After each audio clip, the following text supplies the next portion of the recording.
This is Hot Mic. Hot Mic. On the networks of WDAY. WDAY. Here's Dom Izzo. Welcome back, everybody. Hour 2 on a Hump Day Wednesday. Ready to rock and roll. We'll hear much more from J.J. McCarthy, visiting with the Vikings media yesterday. Also, South Dakota State is making some headway again in women's hoops in the state of North Dakota. We'll get into that coming up later on in the show.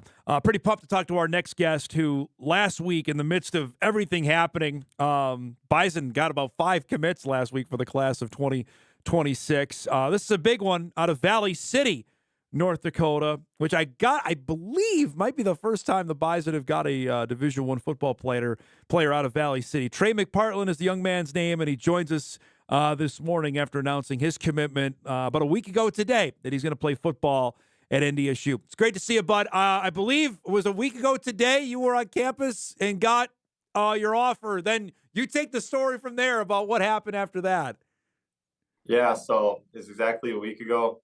I went down by myself actually that morning to watch a practice. So I got to talk to Coach P, and then I was excited to tell my parents. So I got in the car and I got them on a group call, so I was able to tell them both at the same time. So they were super pumped for me. So I was just about ready to commit on the spot that morning, but came home and talked to my coaches and parents and stuff, and then gave Coach P a call that night and told him I was ready, and he was excited too. So, all right, so let's go back to you coming to practice. Did you have any inkling that something may be coming, or you were just, hey, I want to go check out practice last week? No, honestly, I kind of thought that I was gonna have to wait till after camp. So I had been up, I think that was probably my 4th or 5th practice I watched. So I just like to get over there when I could. So all right, no. So that happens. They offer you. You got to tell me. You got talking to your mom and dad about that, about getting the offer. What was that phone conversation like? Yeah, it was exciting. They were excited too. So I was excited to come home and see them in person too. Talk to them more. I know we chatted last week that you wanted to think. You thought about it for a couple hours, but did you need to think? It was like, hey, this is slam dunk. This is where I want to be. Yeah, I really did, and I thought it was a great fit for me. So I just wanted to have everyone else involved in the decision. But tell me about that drive back to Valley City. Can you remember anything about it after getting the offer here? Yeah, I was excited. I had to go get some gas and come home, and I was just excited the whole time. So you tell Coach Polisic you're going to come. How much did life change after that? I know your phone blew up after the few hours after that happened.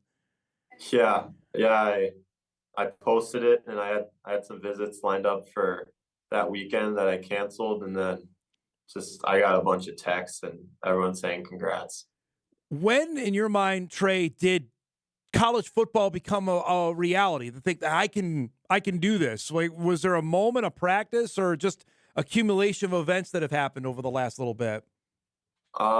Honestly, when I was younger, I was kind of a hockey guy. I always thought I wanted to play hockey after high school, and then kind of kept growing this way and growing that way. So then probably about freshman year, I knew that I thought I wanted to play college football. What position in hockey were you? I'm a forward in hockey. Okay. And so once the growth spurt happened, the hockey skates went away? Yeah, I think I came back freshman to sophomore year. I think I gained about 100 pounds from hockey season to hockey season. Yeah. Well, there's some big defensemen that are probably that big in hockey. Did you feel like hockey helped you in football at all? That with your range of motion, did that help you with playing football? Yeah, I think the athleticism really shows up too. So it's a lot of moving around too. So what are your height and weight right now? Where are you at? I'm about 6'6", 265, 270. I kind of fluctuate a lot. So you're going to play offensive line. I think obviously, the reputation that North Dakota State offensive linemen have. What does it mean to you to be recruited there, and that's the spot you're going to play at NDSU? Yeah, it's crazy. Their development with O-line is crazy, and it's insane that I get to be a part of it. So I'm super excited to get there and get to work. And to see last week, the day after you commit, they get a guy drafted in the first round of the NFL draft. Does that put, I don't know if pressure is the right word, but hey, there's high expectations that goes with playing offensive line at NDSU. Yeah, yeah, high expectations and definitely a lot more excitement too.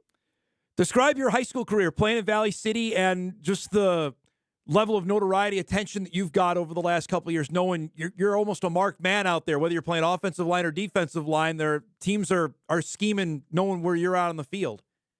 Yeah, so yeah, I think my sophomore year I got my first start, and then I think this year I really stood out. So When did you get a sense that things were, I don't know if clicking is the right word, but okay, I'm starting to feel more comfortable on the football field?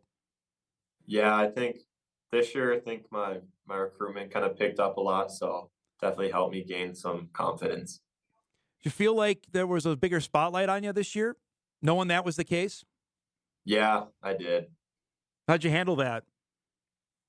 I don't know. I just kind of stay calm and just play how I always play. So control what I can control. Now that this is done, looking ahead to next season, do you feel like, okay, there's going to be even bigger spotlight now that this is there's a done deal that people are going to know where 54 is out there on the field? Yeah, definitely a bigger spotlight this year, I think. So How excited are you for that challenge, knowing that that's coming? yeah, I'm excited, and it's gonna be sad at times too, playing my last year with these boys I've been playing with my whole life. So I got to ask, how big a deal is this in Valley City? I think, maybe you correct me if I'm wrong, I don't believe they've had a Division I football player at NDSU. How big a deal is that for you? yeah, I don't think they have. It's been a pretty big deal. A lot of teachers saying congratulations and stuff. To have that, not that kind of asterisk next to your name, that you're going to be the first, what kind of weight does that carry with you? Yeah, it means a lot. It's crazy to have this opportunity. So I'm excited. A lot of weight. I know, Scary. you and I were visiting off air on your whole summer schedule is now different. How much does that change? Because you had, camps planned out and now don't need to do that by committing. Yeah, it'll be nice. A lot less traveling to do come June. So I know where I'm a good fit, and just excited to get to work there. I know you've had a chance, Trey, to go to a few different spots. Tell us, for the viewers out there as well, where you've gone and the schools that were at least interested or at least talking to you over the last couple months. Yeah, so I've been up to UND a handful of times, and then NDSU definitely the most. I've been there, I think, like I said, 7, 8, 9 times. And then a couple weeks ago, I was down at K-State, so that was good to see too. What was that experience like, knowing with Coach Kleiman there? Yeah, it was pretty cool. It was cool to see that program. So Is that a moment where you're like, holy cow, Valley City to this, like this is quite the jump. yeah, I was there with a lot of there's a lot of like high level recruits there, so it was pretty cool. The fact that now this has become reality, like you wanted to do it, become a Division I football player, you've achieved your goal. What's that mean to you? It's amazing. It's just, yeah, like I said, this crazy opportunity. So I can't wait. So when did football start to win out? You mentioned obviously the growth spurt, but was football always there, or was hockey number one for a while? Yeah, I think when I was younger, especially before I got to high school, hockey was kind of my main sport. And then, like I said, I just kept growing. And freshman, sophomore year, I kind of figured out football was something I wanted to do. And then I think it's probably this season I realized that it was definitely something that I could accomplish. Valley City is going to have a new class this upcoming year. Describe the challenges of that, playing in a different division in this upcoming fall. Yeah, I think it'll be a challenge. New teams, going to new places, new people haven't played against yet, but I think we'll do good this year. Knowing that you've seen success with some of the other sports, how badly you want to see that with football? Like we can do that. I want to be part of that. My last go around this upcoming fall. Yeah, I want it really bad. I think everyone does. So I think we're gonna work hard all year and see what we can do. I don't want to keep you out of class too much longer here. Two last things for you. What has been the reaction just at school, even like last Thursday? What was it like after you made it out there? Yeah, it was pretty cool. a lot of teachers saying congratulations, and then just a lot of my friends super excited for me too. So that was great to see. The other part of this, before I let you go, is the conversation you have to tell that you had to cancel visits or say, hey, this is where I'm going to go. How difficult are those calls to make to the schools that were interested, but I'm going somewhere else?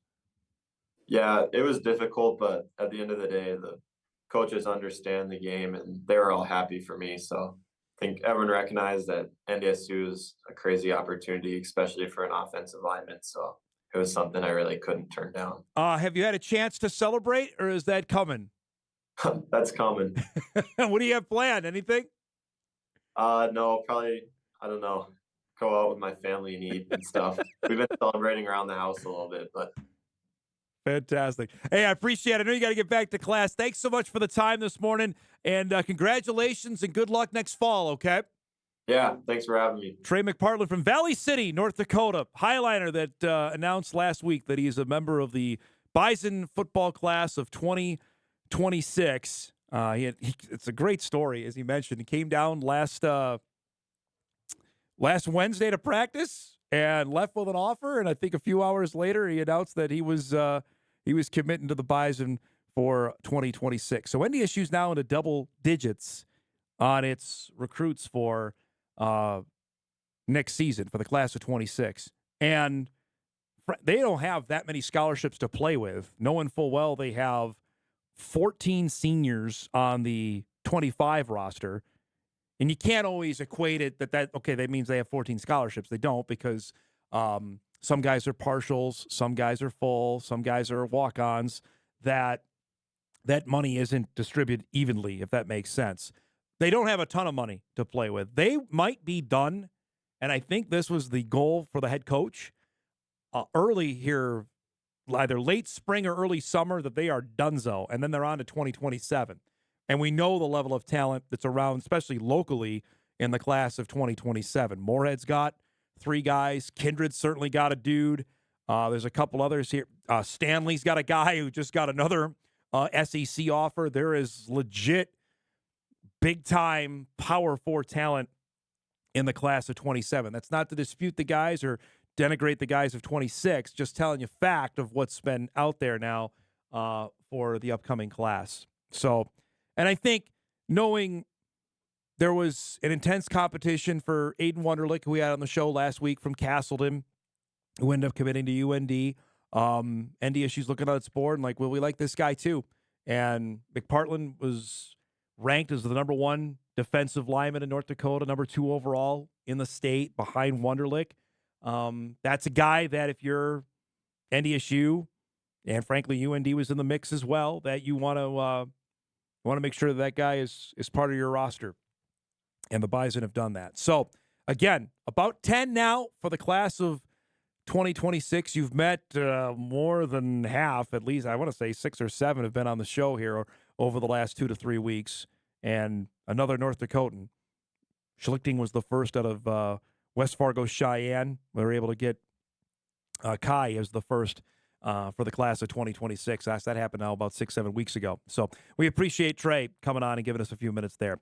We're overdue for a break. We'll get caught up here. We come back. You'll hear from J.J. McCarthy addressing the media for the Vikings. And also, we didn't get to this earlier in the show, the Bison baseball team with a big-time win last night down in the Twin Cities as well. Back on a Wednesday morning edition of Hot Mike right after this.